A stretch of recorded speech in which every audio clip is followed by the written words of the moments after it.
Mymensingh medical ১,০০০ শয্যা বিশিষ্ট এই হসপিটালে প্রতিনিয়ত অনেক রোগী ভর্তি আসে। চিকিৎসা নেয় আবার চলে যায়। বিভিন্ন সময়ে বিভিন্ন পরিচালকরা এসে এই হসপিটাল পরিচালনা করেছেন। অনেক সময় ভালোভাবে পরিচালিত হয়েছে, অনেক সময় খারাপভাবে পরিচালিত হয়েছে। বর্তমান সময়ে যে পরিচালক আছে তার দৃষ্টি আকর্ষণ করতে গেলেও, যদিও আপনি দৃষ্টি আকর্ষণ করতে পারেন, তারপরেও আপনি তাকে দিয়ে হসপিটালে তেমন সমস্যার সমাধান আসা সম্ভব করা যায় না। এর আগে নাসিরউদ্দিন স্যার ছিল।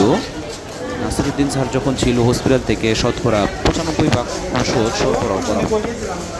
সরবরাহ না থাকলে ওনারা বলে নিতেন বাইরে থেকে কিনে নিয়ে আসার জন্য।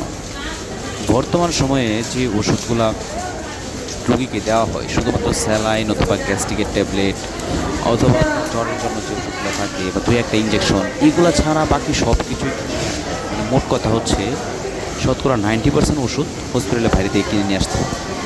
সরকারি বাজেটে এই হসপিটালে তো প্রতিনিয়ত ওষুধ দেওয়া হচ্ছে, কিন্তু বর্তমানে এই ওষুধগুলো কোথায় যায়, কী করে এরা, কোনো হদিস খুঁজে পাওয়া যায় না।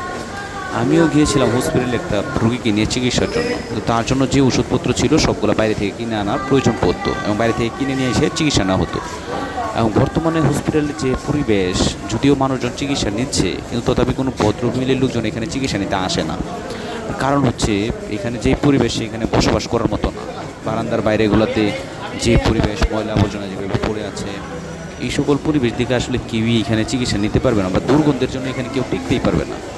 আর প্রশাসনিক লোকজন যখন এখানে আসে, তখন চাইলেই দেখা যায় যে সব কিছু আগে থেকে পরিষ্কার করা থাকে। তারা এসব পরিদর্শন করে দেখে সব কিছু ঠিকঠাক আছে, চলে যায়। পরে কি হয় সেই খোঁজ খবর আর কেউ রাখে না। এবং হসপিটালের ট্রলি বয় যারা আছে বা আয়া যারা আছে, তাদের অনেক অনিয়ম এবং দুর্নীতি করা আছে। প্রতিনিয়ত তারা টাকা নেওয়ার মাধ্যমে মানুষকে সেবা দেয়, টাকা না দিলে তারা সেবা দেয়।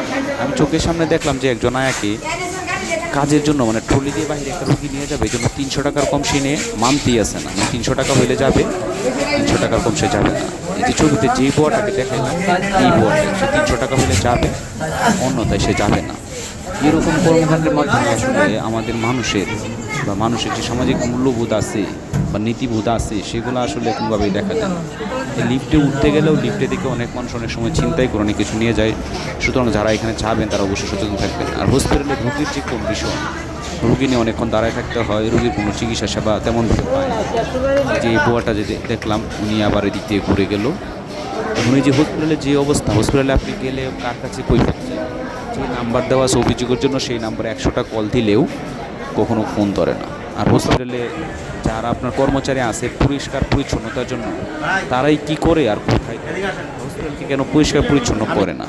এই হসপিটালের এই অবস্থা তুলে ধরতে গেলেও আপনাকে পুলিশের কাছে হ্যারাসমেন্ট হইতে হবে, আপনাকে পুলিশে সুপর্দ করবে, আপনাকে ধরে নিয়ে যাবে এবং নানা রকম প্রশ্ন করবে, কৈফিয়ত দিতে হবে সব কিছু। কেন হসপিটালের ভিতরে যে কার্যক্রম চলতেছে, এখানে এত এত ময়লা, পয় নিষ্কাশনের কোনো ব্যবস্থা নাই তেমন, এত ময়লাই যে বাহিরে, আর এখানে তো কুকুর ঘোরাফেরা করতেছে, এমন একটা পরিস্থিতি হয়ে গেছে।